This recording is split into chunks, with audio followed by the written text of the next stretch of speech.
మందన రూపాకి రాజుకి చెప్తూ ఉండగా దీపక్ పక్క నుంచి చాటుగా వింటూ ఉంటాడు. ఇంతలో ఇంకా రాజు అంటాడు, ఖచ్చితంగా దీపక్ అంబిక గారు ఇద్దరు కలిసి ఎలాగో రాఘవని చంపడానికి ప్రయత్నిస్తూ ఉంటారు. వాళ్ళని ఫాలో అవుతే మనం ఖచ్చితంగా రాఘవని పట్టుకోవచ్చు అని చెప్పి వాళ్ళిద్దరూ మాట్లాడుకుంటూ ఉంటారు. ఇంతలో ఇంకా దీపక్, ఓహో మీకు నా ప్లాన్ గురించి తెలిసిపోయిందా, ఈ మందన మొత్తం నీకు చెప్పేసిందా, నా ప్లాన్ ఏంటో కూడా మీరు చూస్తారు రేపు అని చెప్పేసి ఇంకా దీపక్ తనలో తాను అనుకుంటూ ఉంటాడు. వీళ్ళలా మాట్లాడి ఇంకా లోపలికి వెళ్ళిపోతారు. ఇంతలో ఇంకా అంబిక దగ్గరికి ఇంకా దీపక్ వెళ్తాడు. మామ్, మనం మాట్లాడుకున్నంత మందన వెళ్ళి రూపాకి మరియు రాజుకి చెప్పేసింది అని చెప్పేసి అంటూ ఉంటాడు. ఓ, ఇది ఈ మధ్య ఈ పని కూడా చేస్తుందా, అయినా ఇది చాటుగా మన గురించి చెప్తుందని నాకు కూడా డౌట్గానే ఉందిరా అని చెప్పేసి ఇంకా అంబిక అంటుంది. అవునమ్మా, తను మన రూమ్లో షాడో లాగా కనిపించింది, ఎవరా అని చూస్తే మందన చాటుగా మన మాటలన్నీ వింటుంది అని గమనించాను. తనని ఫాలో అవుతూ వెళ్తే తను వాళ్ళతో మాట్లాడడం నేను విన్నానమ్మా అని చెప్పేసి ఇంకా దీపక్ చెప్తూ ఉంటాడు. అమ్మయ్య, మనం చూసి మంచి పని అయిందిరా, వాళ్ళకి ఎప్పటి నుంచి మన మ్యాటర్లన్నీ లీక్ చేస్తూ ఉందో ఏంటో అని చెప్పేసి ఇంకా అంబిక అనుకుంటూ ఉంటుంది. ఇంతలో అయినా వాళ్ళు మన వెంట రారు మామ్, నేను ప్లాన్ వేశాను కదా అంటే, ఏం వేసావురా, ఏంటి చెప్పు అని చెప్పేసి అంబిక అంటుంది. వాళ్ళు మన వెంట ఫాలో అవ్వాలంటే వాళ్ళ కార్ కరెక్ట్గా ఉండాలి కదా, నేను కార్ బ్రేక్ డౌన్ చేస్తాను అని చెప్పేసి అంటాడు. బ్రేకులు ఫెయిల్ అయ్యా చేసావా, సరే అలాగే వాళ్ళు చావని అని చెప్పేసి ఇంకా అంబిక అంటుంది. వాళ్ళ చావు రేపు రాఘవ చావు ఇద్దరిది ఒకేసారి అవుతుంది మామ్ అని చెప్పేసి ఇంకా దీపక్ అంటాడు.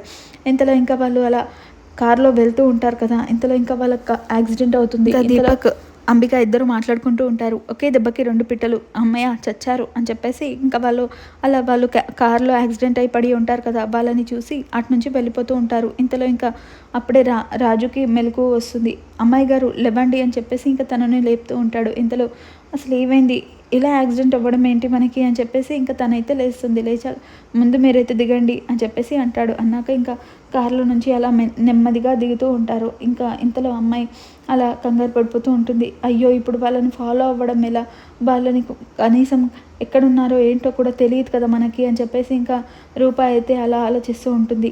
కంగారు పడకండి, నేను సున్నపు సంచి వాళ్ళ కార్లో వెనక డిక్కీలో వేశాను, అది ఆ సున్నపు సంచి కొంచెం కొంచెంగా కింద పడుతూ రోడ్డుపైకి ఉంటుంది, ఒకసారి అలా చూడండి అని చెప్పేసి అంటాడు. ఇంకా వాళ్ళు వెళ్ళే ఆ కార్లో సున్నపు సంచి ఉండడం వల్ల ఇంకా అది గీతలా పోతూ ఉంటుంది. చూసారా అమ్మాయి గారు, అది గీతలా, వాళ్ళు ఎక్కడికి వెళ్ళారో అది సంచి చూపిస్తుంది, మనం పదండి తొందరగా వెళ్దాం, వాళ్ళు ఎక్కడున్నారో చూద్దాం అని చెప్పేసి ఇంకా అంటాడు.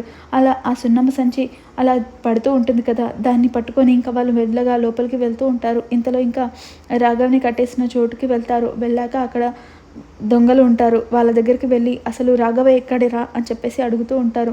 అయ్యో, ఎవరు అసలు, మీరు ఎందుకు మాట్లాడుతున్నారు, మీరు ఎవరు అసలు అని చెప్పేసి ఇంకా దొంగలు అంటూ ఉంటారు.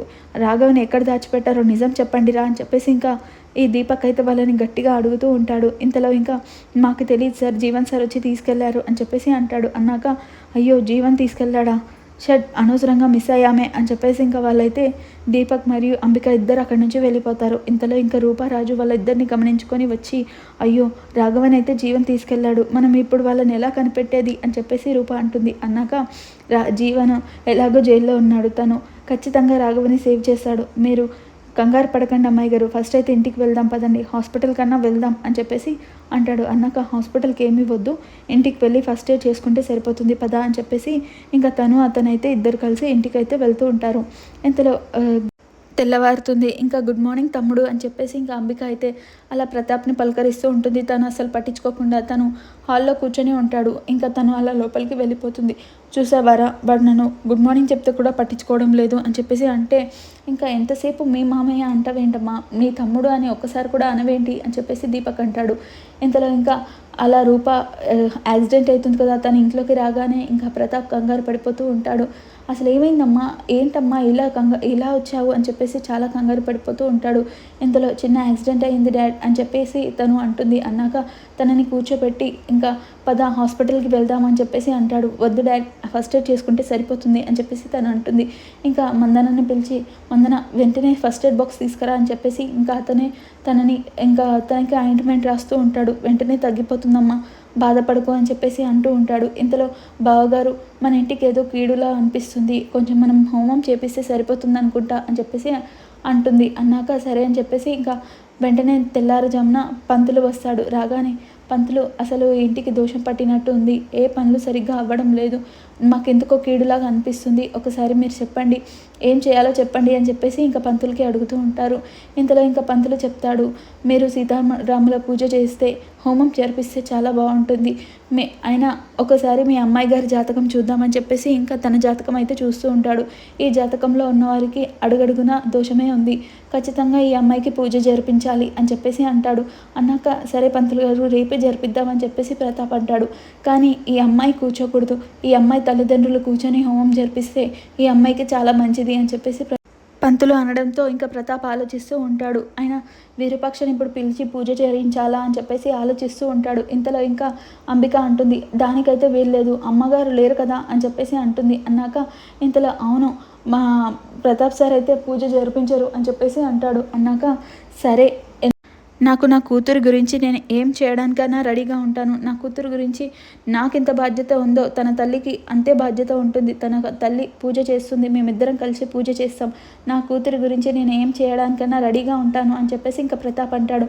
ఇంతలో ఇంకా పంతులు ఇంకా రూపాకి రాజుకి ఇద్దరికి చూపించి సక్సెస్ అని అంటాడు. ఇంకా వాళ్ళు కూడా అలాగే సక్సెసా సక్సెస్ అని చెప్పేసి ఇద్దరు అలా చేతులు ఊపుకుంటూ ఉంటారు. ఇంతలో ఇదంతా దీపక్ అంబిక గమనిస్తూ ఉంటారు. ఓ, ఇదంతా వీళ్ళ పన, ఈ పంతుల్ని పిలిచింది వీళ్ళ అని చెప్పేసి ఇద్దరు అలా చూస్తూ కోపంతో చూస్తూ ఉంటారు. ఇంతలో ఇంకా పంతులు సరే అమ్మ నేను వెళ్తాను అని చెప్పేసి అంటాడు. ఇంకా ప్రతాప్ కూడా సరే మంచిది పంతులు, మేము ఖచ్చితంగా పూజ చేస్తాము అని చెప్పేసి ఇంకా ప్రతాప్ అలా వెళ్ళిపోతాడు. వెళ్ళిపోయాక ఇంకా రూప అలా సంతోషంతో పంతులతో అంటూ ఉంటుంది, అమ్మయ్య ఎలాగైనా సరే ఈ పూజ జరిపించండి పంతులు గారు అని చెప్పేసి అంటుంది.